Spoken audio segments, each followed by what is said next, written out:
महात्मा बुद्ध के आश्रम के दरवाजे सभी के लिए सदैव खुले रहते थे। हर कोई उनका शिष्य बनना चाहता था। कुछ लोगों को बुद्ध ने सीधे अपना शिष्य बना लिया।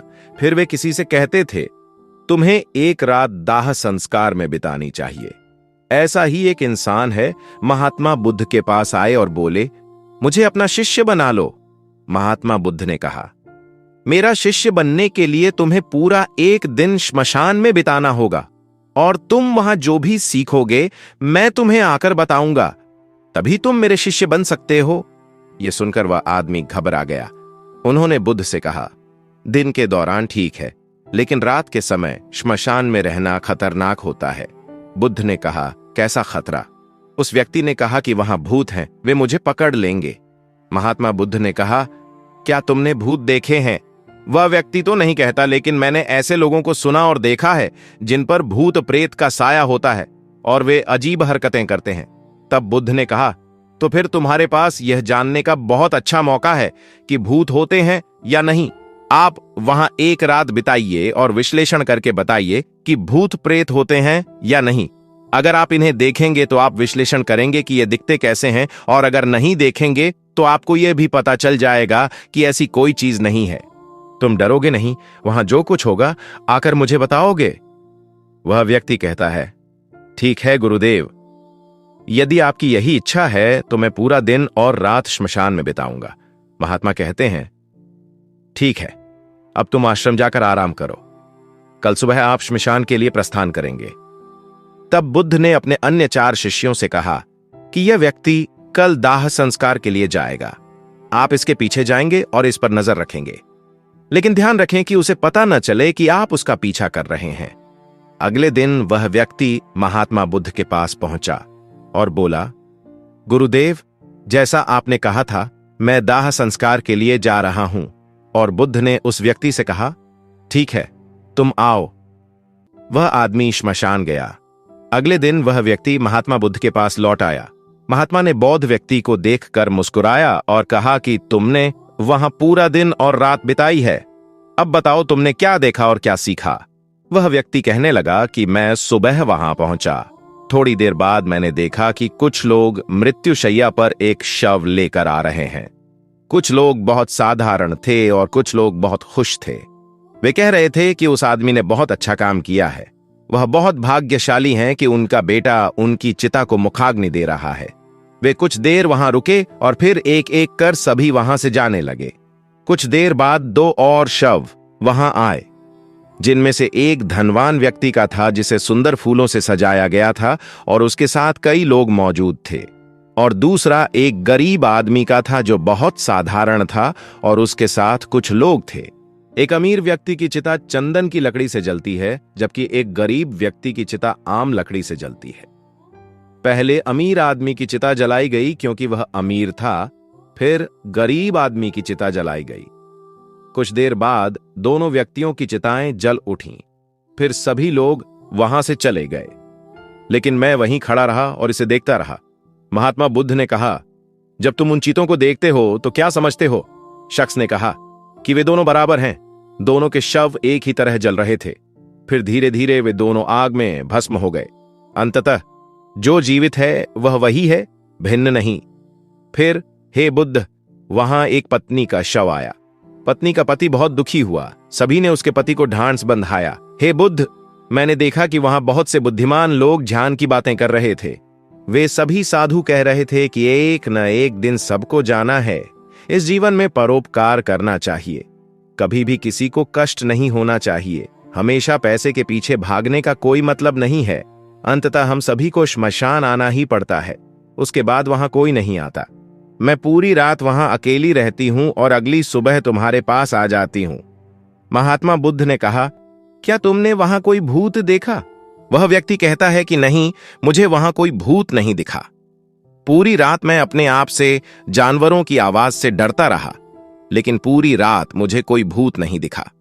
बुद्ध ने उस व्यक्ति से कहा, ठीक है, अब तुम जाओ और आश्रम में आराम करो। कल तुम्हें फिर एक दिन और एक रात के लिए श्मशान जाना पड़ेगा। यह सुनकर व्यक्ति बोला, गुरुदेव, आप क्या कह रहे हैं? आपके कहे अनुसार मैं आज सारा दिन वहीं रुकूंगा। केवल मैं ही जानता हूं कि मैंने वह समय वहां कैसे बिताया। अब मैं वहां नहीं जाऊंगा। बुद्ध कहते हैं कि जो विशेष वस्तु तुम्हें वहां मिलेगी वह तुम्हें अभी तक नहीं मिली है। यदि आप वहां एक दिन और रुकेंगे तो आपको वह अवसर मिल जाएगा। वह व्यक्ति कहता है, ठीक है, मैं आपके कहने पर एक बार और वहां जा रहा हूं। फिर वह व्यक्ति आराम करने के लिए आश्रम में चला गया। अगले दिन उसने फिर बुद्ध का आशीर्वाद लिया और दाह संस्कार के लिए निकल पड़ा।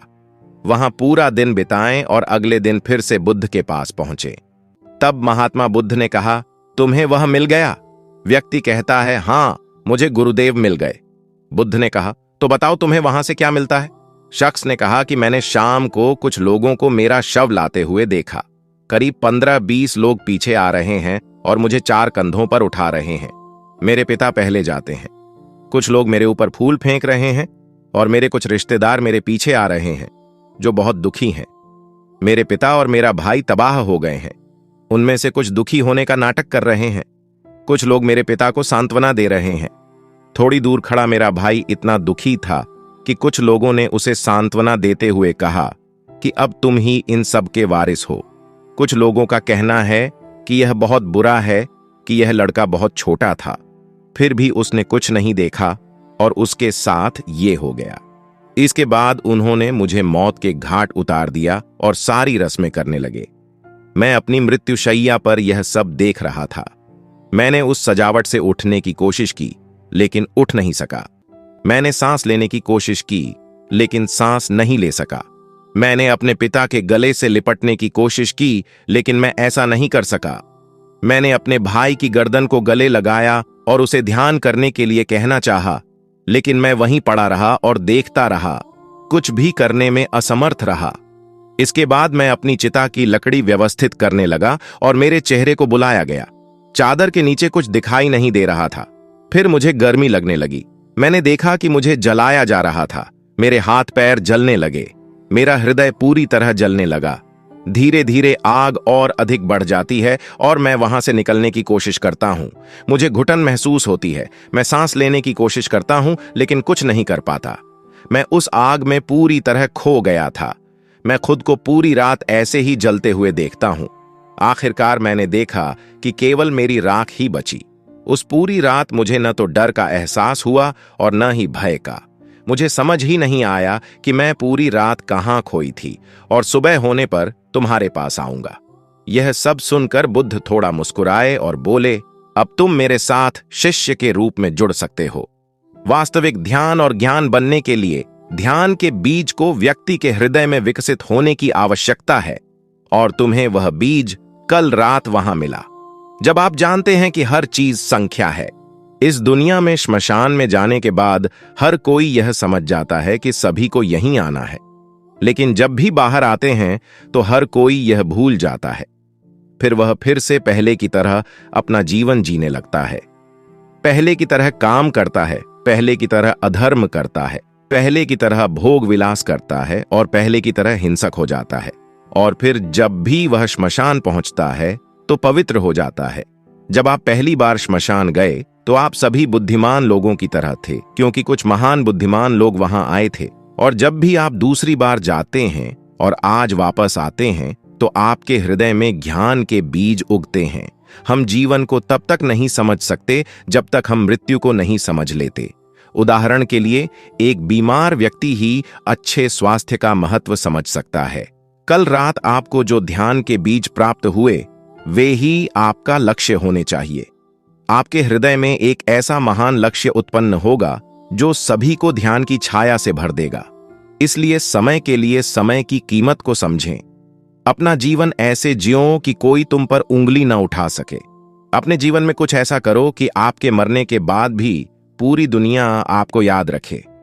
अपना पूरा जीवन इस तरह मत बिताओ कि मृत्यु के क्षण में तुम्हारा अस्तित्व ही समाप्त हो जाए। मरने के लिए ही जन्म लेना सदैव सत्य है। हम सभी को यह याद है। तो दोस्तों, अगर आपको वीडियो पसंद आए तो कृपया लाइक, शेयर और सब्सक्राइब करें। धन्यवाद।